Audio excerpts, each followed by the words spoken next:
विक्की, तुम्हें पता है आज मैं तुम्हें बीच पर क्यों लेकर आया हूँ? नहीं सर, मुझे लगता है कि आज कुछ आप इंटरेस्टिंग बताने जा रहे हैं। हाँ विक्की, आज का टॉपिक बड़ा ही इंटरेस्टिंग है जो हमारे व्यूअर्स को और तुम्हें दोनों को बहुत पसंद आने वाला है।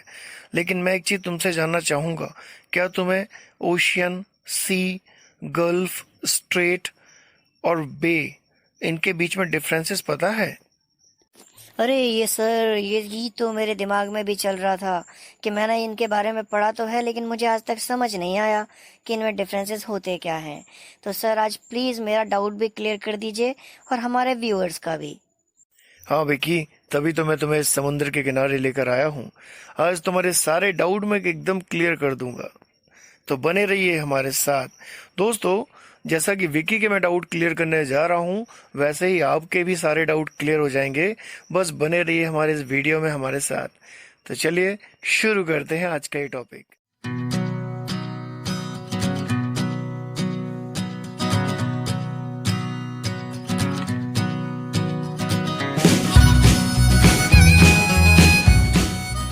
दोस्तों, हमारी पृथ्वी पर बहुत सारी वाटर बॉडीज हैं, लेकिन इनको हम अलग अलग नामों से जानते हैं। लेकिन इनमें ऐसा क्या अंतर होता है जिससे कि इनको अलग अलग नाम दिए गए हैं? तो चलिए इस वीडियो के माध्यम से हम यही जानेंगे। तो सबसे पहले बात करते हैं ओशियन की, जिसको हम हिंदी में महासागर कहते हैं।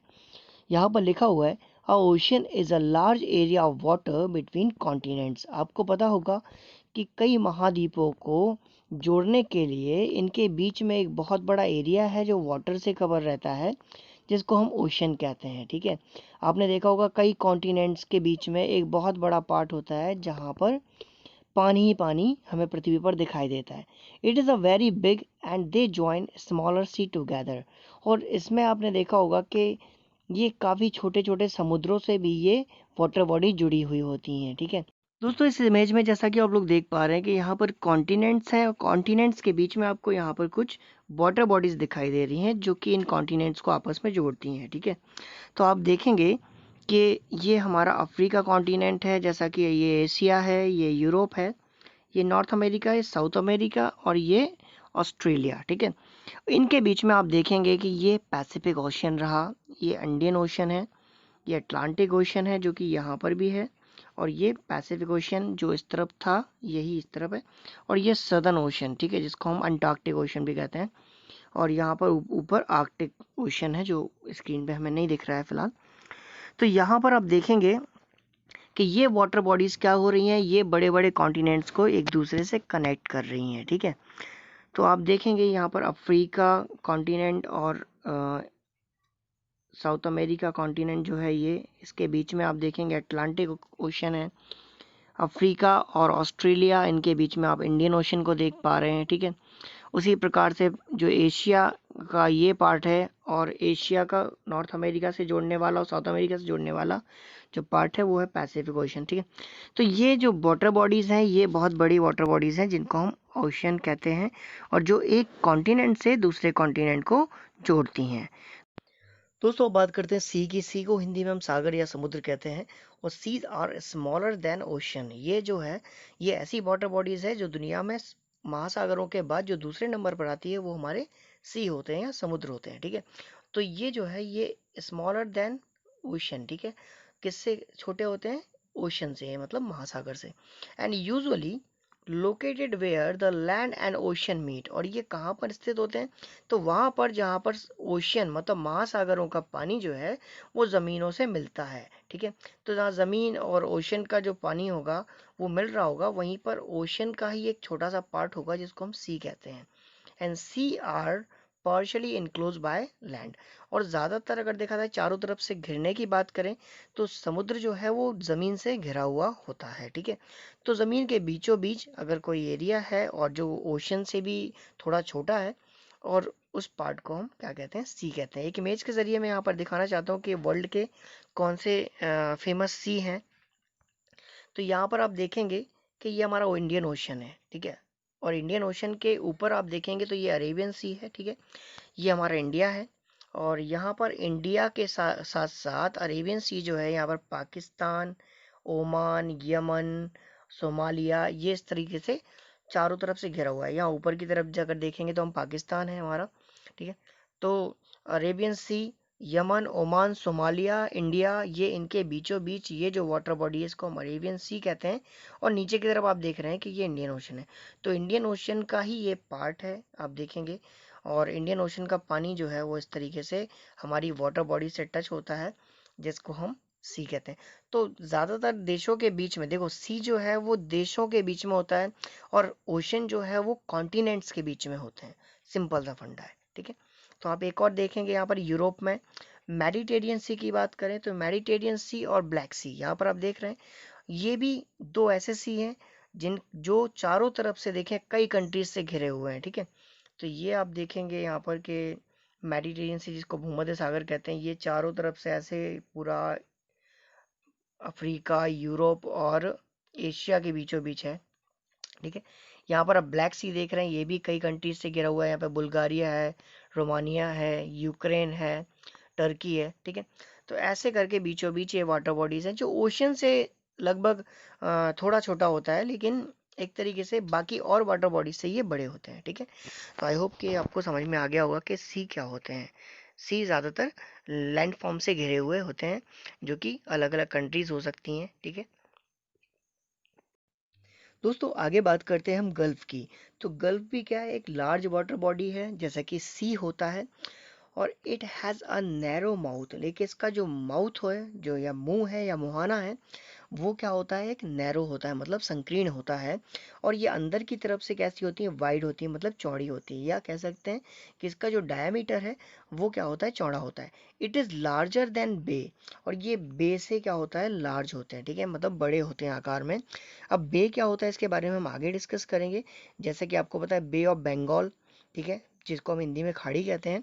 तो गल्फ जो है, गल्फ बे से बड़े होते हैं, और इनका जो मुंह है वो संकीर्ण होता है, लेकिन अंदर का जो पार्ट है, जो अंदर का वाटर बॉडी है, वो कैसा होता है, वाइड होता है। एक इमेज के ज़रिए मैं यहाँ पर दिखाना चाहूँगा आपको, कि जैसा कि आप यहाँ पर देख रहे हैं कि यहाँ पर ये जो पार्ट है आप देखेंगे, ये संकीर्ण रास्ता है एक, ठीक है, ये संकीर्ण रास्ता है। इसके बाद आप देखेंगे ये वाटर बॉडी जो है, ये पूरा एरिया जो इसका जो डायमीटर है ये एकदम से चौड़ा हो गया, ठीक है। ठीक है, इसी प्रकार से यहाँ पर आप नीचे देखेंगे ये ओमान का जो गल्फ है, गल्फ ऑफ ओमान, ठीक है, और ये गल्फ ऑफ पर्शिया, ये पर्शियन गल्फ और ओमान गल्फ यहाँ पर देखेंगे। तो ये आप एक छोटा सा रास्ता है ये, ठीक है। इसके बाद फिर क्या हो रहा है, यहाँ पर ये इसका डायमीटर लगातार बढ़ गया है, मतलब ये अंदर का पार्ट जो है ये फैल जाता है इस तरीके से, ठीक है। तो ये एक फेमस गल्फ है पर्शियन और ओमान का।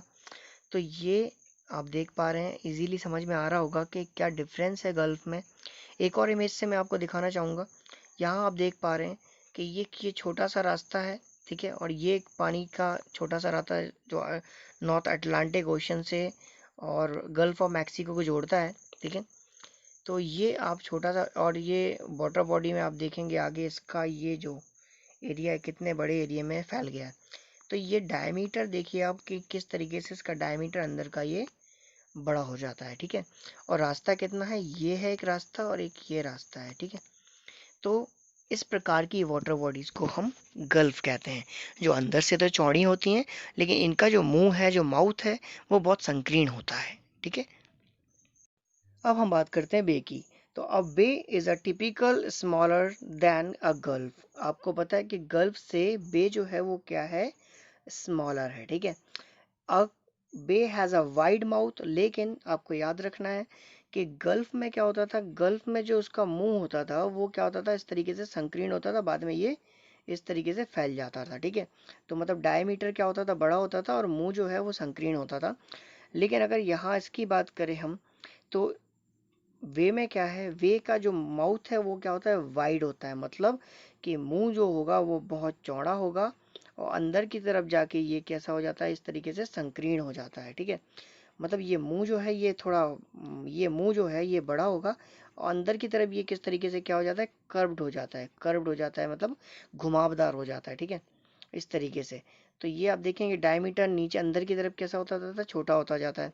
एक इमेज के जरिए मैं यहाँ पे आपको दिखाता हूँ। तो आप देखेंगे बे ऑफ बंगाल को, बे ऑफ बंगाल देखिए आप, इस तरीके से ये एरिया जो है ये अंदर की तरफ जाएगा जब, तो ये कैसा हो गया, संकीर्ण हो गया। आप देखेंगे ये जो है ये मुंह है इसका, ठीक है, और ये वो पानी जो है ये ऊपर की तरफ जब ऐसे जाता है, ज़मीन की तरफ जब जाता है तो ये संकीर्ण हो जाता है। इस तरीके से ये संकीर्ण हो गया, मतलब अंदर की तरफ डायमीटर क्या हो गया इसका, कम हो गया। और ये बाहर की तरफ जो मुंह की तरफ होगा, ये एरिया कैसा रहेगा इसका, चौड़ा रहेगा। तो ये बे की खास बात होती है। हालांकि बे ऑफ बंगाल जो है साइज में, आकार में काफ़ी बड़ा है, तो ये एक्सेप्शन है एक तरीके से, ठीक है। बाकी और बेज अगर देखे जाएं तो बहुत छोटे होते हैं गल्फ से, लेकिन हमारा बे ऑफ बंगाल जो है ये लगभग गल्फ के बराबर ही है, तो इसलिए इसको हम एक एक्सेप्शन में रखते हैं। लेकिन बे ऑफ बंगाल का जो आप देखेंगे कि अंदर की तरफ जब ये जाता है तो यहाँ पर ये संकीर्ण हो जाता है इस तरीके से, ठीक है। और बाहर की तरफ इसका जो मुंह है ये चौड़ा होता है। तो ये बे का पहचान सकते हैं कि बे जो होता है, जो खाड़ी होती है, वो उसका जो डायमीटर है, जो मुंह की तरफ है, वो उसका कैसा रहता है, चौड़ा रहता है। और अंदर की तरफ जो है ये किस तरीके से संकीर्ण हो जाता है। A strait is a naturally formed narrow water body that connect with two larger water bodies. Straight क्या होता है, स्ट्रेट एक नेचुरली फॉर्म्ड वाटर बॉडी है जो क्या होती है, बहुत नैरो होती है, वो संकीर्ण होती है, और जो कि दो वाटर बॉडीज से क्या होती है, दो बड़े वाटर बॉडीज को ये क्या करती है, आपस में कनेक्ट करती है, ठीक है। स्ट्रेट को हम हिंदी में जल डमरू मध्य कहते हैं, ठीक है। अब इसको जल डमरू मध्य इसलिए भी कहते हैं क्योंकि इसका जो आकार है वो इस तरीके से होता है, जैसा कि आपने देखा होगा डमरू होती है, ठीक है। तो इस तरीके से एक संकीर्ण रास्ता होता है ये, जो दो बड़े वाटर बॉडीज को आपस में क्या करता है, कनेक्ट करता है। चलिए एक इमेज के जरिए मैं आपको दिखा देते हैं। अब यहाँ पर आप लोग देख पा रहे हैं कि ये जो है ये मेडिटेरियन सी है, ठीक है। ये बहुत बड़ा वाटर बॉडी है जिसको हम भूमध्य सागर कहते हैं, मेडिटेरियन सी। और एक तरफ आप देख रहे हैं अटलांटिक ओशन। ये दोनों ही बहुत बड़े वाटर बॉडीज हैं, ठीक है। और इन दो वाटर बॉडीज को जोड़ने के लिए एक संकीर्ण सा रास्ता गया है ये, ठीक है। इस एरिया को हम कहते हैं स्ट्रेट ऑफ जिब्राल्टर, ठीक है। तो आप देखेंगे कि स्ट्रेट क्या होता है, आप अब इस पे आप देखेंगे इसका ये वाला पार्ट जो है ये एक तरीके का डमरू के आकार का ये बन जाता है, ठीक है। इसलिए इसको हिंदी में हम जल डमरू कहते हैं, ठीक है, जल डमरू मध्य। अब ये जल डमरू मध्य ये वाला जो एरिया है ये दो बड़े वाटर बॉडीज को क्या करता है, आपस में जोड़ता है, जिसको हम स्ट्रेट कहते हैं। दोस्तों स्ट्रेट की तरह ही चैनल की बात करें तो आज channel is a natural formed wide typical water body. Straight की तरह ही चैनल भी एक वाटर बॉडी है, लेकिन स्ट्रेट और चैनल में डिफरेंस क्या है, तो यहाँ पर हम बता दें आपको कि स्ट्रेट जो है वो आपने देखा था इस तरीके से संकीर्ण होता है, ठीक है, जो दो बड़े वाटर बॉडीज को आपस में क्या करता है, जोड़ता है, ठीक है। लेकिन अगर हम चैनल की बात करें तो चैनल भी दो बड़े वाटर बॉडीज को जोड़ता है इस तरीके से, लेकिन इसका जो एरिया है वो बाहर से संकीर्ण होता है, लेकिन अंदर इस तरीके से ये चौड़ा हो जाता है, ठीक है। तो इस तरीके से ये दो वाटर बॉडीज को जोड़ने के लिए होता है। तो इसका जो मुंह है वो संकीर्ण जरूर होता है, लेकिन अंदर की तरफ से ये अगर देखा जाए तो इस तरीके से वाइड हो जाता है, और ये भी क्या करता है, दो बड़े लार्ज वाटर बॉडीज को कनेक्ट करता है। तो हम देख लेते हैं एक इमेज में। आप यहाँ पर देख पा रहे हैं इंग्लिश चैनल के बारे में। इंग्लिश चैनल जो है वो फ्रांस और इंग्लैंड के बीच में है, और यहाँ पर आप देखेंगे तो यहाँ पर फ्रांस है, ठीक है, ये फ्रांस है, और फ्रांस और ये इंग्लैंड, इसके बीच में है इंग्लिश चैनल। अब आप देखेंगे कि इंग्लिश चैनल जो है अटलांटिक ओशन को जोड़ता है, यहाँ पर भी कोई सी होगा जिसको ये दो वाटर बॉडीज को जोड़ता है, लेकिन इसका जो आप देखेंगे ये एरिया जो है कितना संकीर्ण है, लेकिन अंदर आते ही ये क्या हो जाता है, यहाँ पर ये डायमीटर्स का जो है ये चौड़ा हो जाता है, ठीक है। तो संकीर्ण रास्ता है, और इस तरीके से ये आप देखेंगे दो वाटर बॉडीज को जोड़ने के लिए ये बीच में बहुत छोटा सा एक एरिया है, ठीक है, जहाँ से काफ़ी ट्रेड होता है। ज़्यादातर स्ट्रेट और जो चैनल होते हैं इनका व्यापार के लिए एक दूसरे देश जो हैं आने जाने के लिए यूज़ करते हैं इनका, ठीक है। तो ये इंग्लिश चैनल है। इंग्लिश चैनल की खास बात ये है कि दो बड़े वाटर बॉडीज़ को ये जोड़ता है, और दो बड़े लैंड फॉर्म्स को भी जोड़ रहा है, ठीक है। लेकिन स्ट्रेट जो है वो थोड़ा संकीर्ण होता है, और चैनल जो है वो थोड़े चौड़े होते हैं। दोस्तों आपने इस प्रकार की कई वाटर बॉडीज देखी होंगी जो अक्सर समुद्र के आसपास हमें देखने को मिलती हैं और ये भी एक खारे पानी के बहुत बड़े स्रोत होते हैं जिनको हम लेगून्स कहते हैं। एक्चुअली क्या होता है कि ज़मीन का कुछ पार्ट ऐसा होता है जो थोड़ा नीचे होता है या जिसका जहाँ पर गहराई ज़्यादा होती है, तो उस जगह पर क्या होता है कि समुद्र का जो पानी है वो किसी ना किसी तरीके से और उस पार्ट में भर जाता है, ठीक है। और जैसे कि लहरें आती हैं तो लहरों के माध्यम से भी या फिर और भी कई तरीके हैं जिनके माध्यम से ये समुद्र का पानी जो है वो इस पार्ट में भर जाता है और यहाँ पर एक झील का निर्माण कर देता है और ये भी खारे पानी का एक स्रोत होता है। तो ज़्यादातर इस प्रकार की झीलें जो है वो हमें समुद्र के तटों पर देखने को मिलती हैं। जो कोस्टल एरियाज़ होता है वहाँ पर ये इस प्रकार की झीलें देखने को मिलती हैं जिनको हम लेगून्स कहते हैं, ठीक है। हम इंडिया की बात करें तो आप केरला जाएंगे तो अरेबियन सी के किनारे पर देखेंगे तो बहुत सारी ऐसी लेगून्स हमें देखने को मिलती हैं जो कई जीव जंतुओं के लिए एक रहने का स्थान भी है। कई जलीय यहाँ पर जो जीव होते हैं वो यहाँ पर पाए जाते हैं, ठीक है। तो ये लेगून्स होती हैं और इसके बारे में भी यहाँ पर लिखा हुआ है कि lagoons are shallow water bodies which got separated from a large water body। किसी बड़े पानी के स्रोत से अलग हुई कुछ वाटर बॉडीज हैं जहाँ पर उनका पानी भर जाता है और इस प्रकार से वहाँ पर एक झील का निर्माण होता है जिसको हम लेगून्स कहते हैं। तो इस वीडियो के माध्यम से आप लोगों को काफ़ी चीज़ें समझ में आई होंगी और जितने भी वाटर बॉडीज़ हैं जो भी समुद्र से रिलेटेड हैं तो वो सारी चीज़ें आपको इस वीडियो में समझ में आई होंगी। आशा करता हूँ कि आपको एक एक टर्म्स जो है वो क्लियर हुआ होगा और आगे भी ऐसी ही इंटरेस्टिंग वीडियो को देखने के लिए बने रहिए हमारे साथ। और अगर अब तक आप लोगों ने मेरा चैनल सब्सक्राइब नहीं किया है तो जल्दी से बेल आइकन दबा दीजिए और सब्सक्राइब बटन पर क्लिक करिए जिससे कि आने वाली नोटिफिकेशन भी आपको आगे मिलते रहें। Thank you so much for watching. बने रहिए हमारे साथ।